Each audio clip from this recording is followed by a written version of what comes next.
हमारा आज का टॉपिक जो है वो है इंग्लिश चैप्टर 6 है वैल्यू ऑफ टाइम, जिसका कि किसी को भी जब ज़रूरत होती है तब पता नहीं चलता वैल्यू ऑफ टाइम का।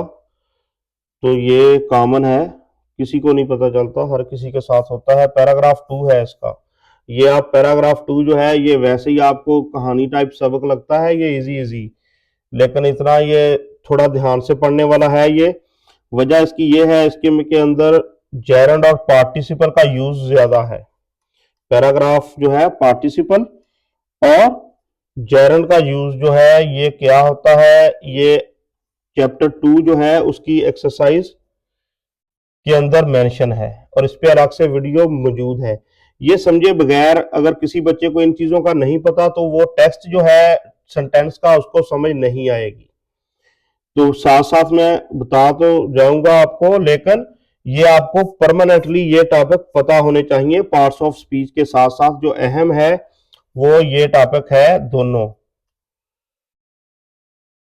ठीक। जेरंड और इसके साथ है इन्फिनिटिव होता, वो उसका इतने टेंशन नहीं है, लेकिन ये पार्टिसिपल का यूज बहुत कंफ्यूजिंग है। तो इस पैराग्राफ के अंदर भी ये आपको नजर आएगा। अब इसका ट्रांसलेशन देखने से पहले इसके सिनोनिम्स देख लेते हैं। प्रोक्रास्टिनेटिंग क्या है? प्रोक्रास्टिनेटिंग जो है आईएनजी वाली फॉर्म है, प्रेजेंट पार्टिसिपल। कैसे इस्तेमाल हुई है ये बाद में देखते हैं। पार्ट्स ऑफ स्पीच के लिहाज से इसका मतलब है तखीर का शिकार या टाल मटोल करना। तो ये टाल मटोल करना, आज का काम कल पे छोड़ना, इल्तवा का शिकार करना, ये देर करना, ये सारे मीनिंग है इसके। Delaying, postponing. तो एनग्रास्ड जो है, इस एनग्रास्ड होता है एंगेज, मसरूफ होना, महव होना, ठीक, मशगूल होना। अब्जॉर्ब्ड, लेकिन महव या मसरूफ होना कैसे? इंतहाई जो है आप उसमें खो जाएं, जैसे महव डीपली आप एंगेज हो किसी चीज के अंदर, ठीक। कोर्स मतलब कि और कोई काम आपको याद ही ना रहे। कोर्स घरेलू काम, housework, task, duties. Piled up है जमा होना, ये इसके साथ पाइल के साथ ये प्रेपोजिशन है यूज हुई। फ्रेजल वर्ब होता है प्रेपोजिशन जब से इनके साथ जब आती है। तो स्टैक्ड अप, अकोमुलेटेड। अकोमुलेटेड का मतलब तो सिंपल जमा होना ही होता है। स्टैक अप भी देर लग जाना, ऐसे एक दो तीन चीजें जमा होती जाए। रन आउट ये होता है, रन आउट ऑफ होता है पूरा साथ।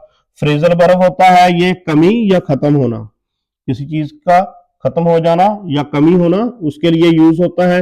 रन आउट ऑफ मनी होगा, रन आउट ऑफ टाइम है, जैसे यहां टाइम के साथ है। तो डिप्लीट और लैक, कमी, ये इसके अल्टरनेट हो सकते हैं, जोन सा लगे इजी वो याद रख लो। रश जो है इसका मतलब होता है तेज, जल्दबाजी या जल्दी जल्दी, स्पीडी, हेस्टी। कंसर्न्ड होता है फिक्रमंद होना, किसी मामले में कंसर्न होने से मुराद फिक्रमंद होना। Worried, anxious. तो वरीड जो है ये कंसर्न के साथ एक ही सेंटेंस के अंदर ये दोनों यूज हैं, एक दूसरे का ये सिनोनिम है दोनों। परपीचुअली, परपीचुअली जो है ये एल वाई की निशानी ये एडवर्ब की होती है, तो ये एडवर्ब है, ठीक। हमेशा, ऑलवेज, कॉन्स्टेंटली, यहां इसकी सेंस यही है दोनों की। तो वेज जो है यहाँ रास्ता की बजाय तरीके या आदतें, आदतें ये वर्डिंग जो है ये लगेगी। हैबिट्स, एटीट्यूड्स वगैरह, ये इसका सारा हो गया सिनोनिम्स।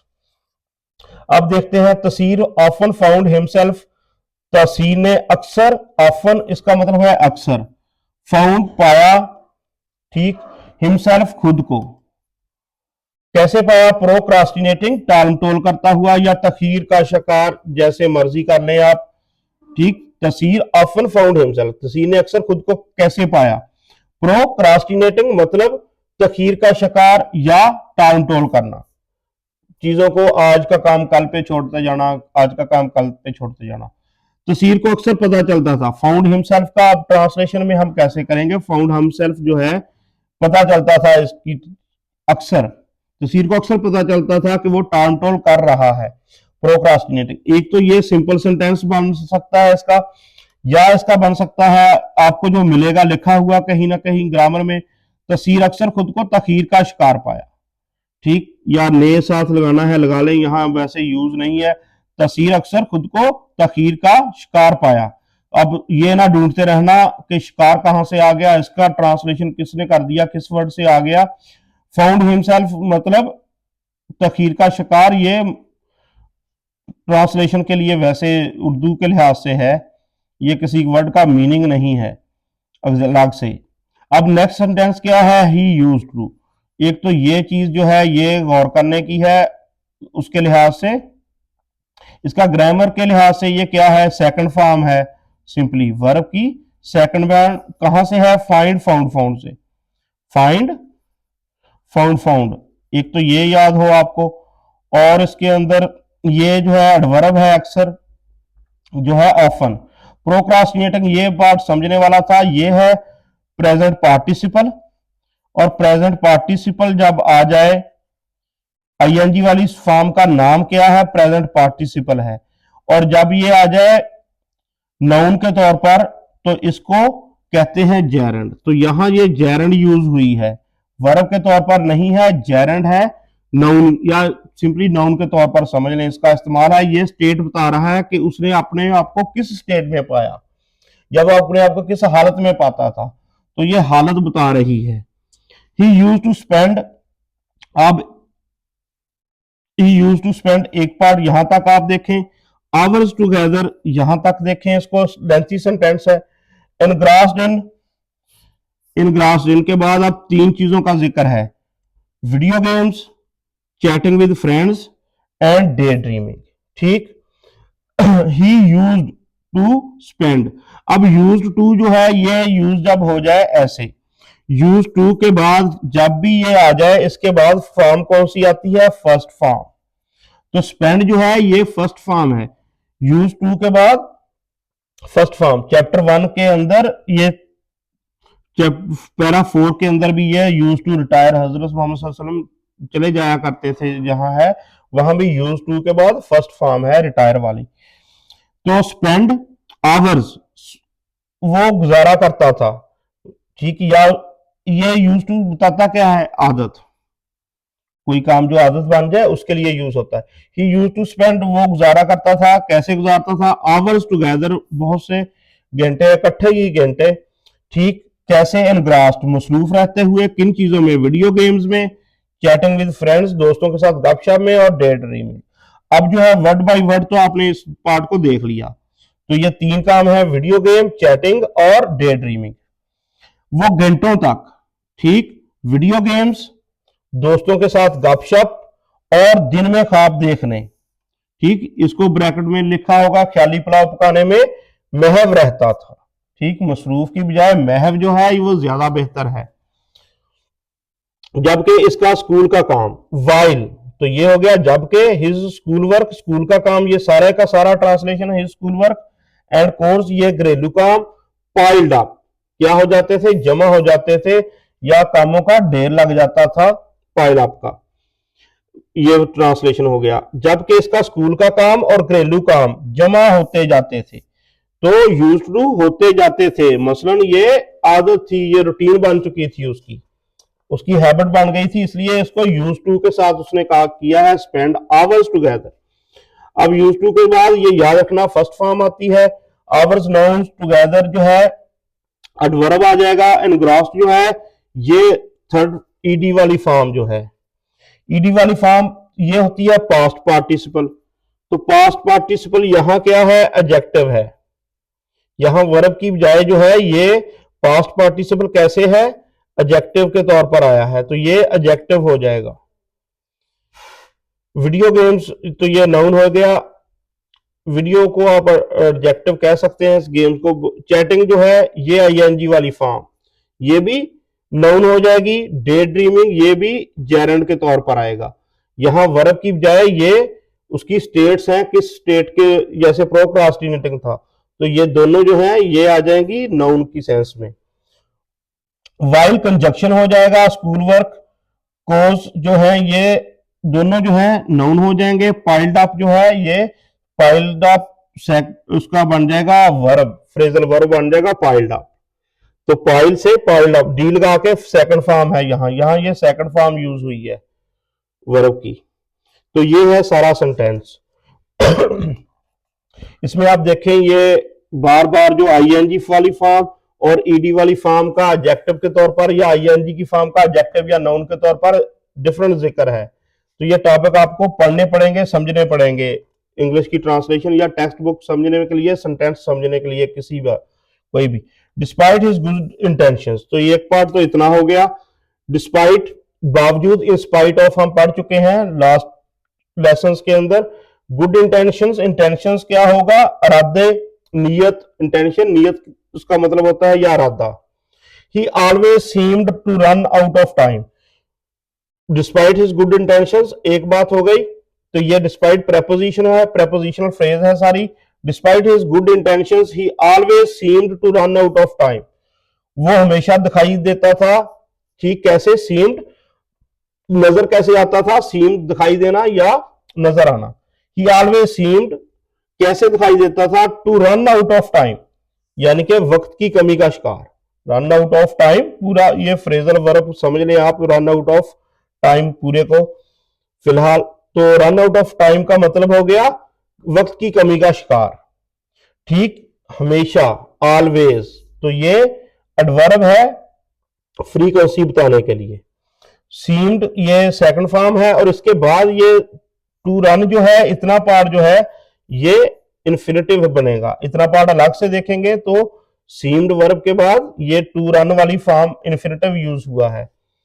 अब लीडिंग टू रश्ड असाइनमेंट्स, और इसके नतीजे में होता क्या था फिर? लीडिंग टू, लीडिंग का मतलब यहां क्या होगा? काजिंग। लीडिंग का मतलब होगा काजिंग। लीडिंग का मतलब गाइडेंस या गाइड करने की सेंस की बजाय वजह उसकी बनता था, नतीजतन क्या होता था। तो रश्ड असाइनमेंट्स, जल्दबाजी की असाइनमेंट्स, उसकी जो असाइनमेंट्स होती थी उनमें जल्दबाजी होती थी। एंड इनकम्प्लीट टास्क, और इनकम्प्लीट अधूरे काम। तो रश्ड जो है ईडी की फॉर्म यहां जो है एडजेक्टिव आई है, पास्ट पार्टिसिपल है, थर्ड फॉर्म है ईडी के साथ, तो ये एज एडजेक्टिव आई है और किसको बयान कर रही है? इस नाउन को, असाइनमेंट्स को। इसी तरह इनकम्प्लीट वर्ड जो है ये एडजेक्टिव है और इस नाउन को डिस्क्राइब कर रहा है। ठीक, और लीडिंग जहां जो है ये उसकी फ्रेज है पूरी की पूरी पार्टिसिपियल फ्रेज। ये एक्सरसाइज चैप्टर 2 की उसमें मेंशन है, ये लीडिंग टू लास्ट की एग्जांपल वहां मौजूद है, पार्टिसिपियल फ्रेज है ये। तो ये तो इसका ग्रामर के लिहाज से हो गया। डिस्पाइट हिज गुड इंटेंशंस, अपनी या उसकी अपने नेक इरादों के बावजूद। डिस्पाइट होता है बावजूद, क्या? गुड इंटेंशंस, नेक इरादे, नेक नीयत होने के बावजूद क्या क्या होता था? अपने नेक इरादों के बावजूद ही ऑलवेज सीम्ड, वो हमेशा वक्त की कमी का शिकार नजर आता था। ही ऑलवेज सीम्ड, वो हमेशा नजर आता था। To run out of time, वक्त की कमी का शिकार, तो वो हमेशा वक्त की कमी का शिकार नजर आता था। लीडिंग टू, जिसके नतीजे में, लीडिंग टू जिसके नतीजे में क्या होता था? रश्ड असाइनमेंट्स, उसके असाइनमेंट्स जल्दबाजी में, रश्ड मतलब रश्ड जल्दबाजी, और काम नामुकम्मल रह जाते थे, और काम जो थे वो कैसे होते थे? नामुकम्मल, इनकम्प्लीट टास्क। ठीक,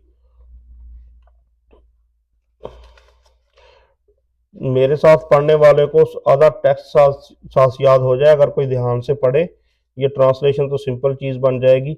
हिज टीचर्स, उसके टीचर्स जो थे वो क्या थे? Were greatly concerned. Greatly concerned, concerned मतलब फिक्रमंद। ठीक, ग्रेटली मतलब बहुत ज्यादा। उसके टीचर जो थे असातिज़ा, वो बहुत फिक्रमंद थे। अबाउट हिम, किसके मतलब? तसीर के मतलब। हिम किसके लिए है? तसीर के लिए है। तो अबाउट जो है ये प्रेपोजिशन है, कंसर्न जो है फिक्रमंद, ये भी ईडी की फॉर्म एडजेक्टिव है। वर्ब देख के इसको पैसिव ना समझ लेना, ये कंडीशन बता रहे हैं कि किस हालत में, सॉरी कंडीशन की बजाय उसकी मसलन उनकी स्टेट कंडीशन क्या थी उसके बारे में, या उनकी राय क्या थी?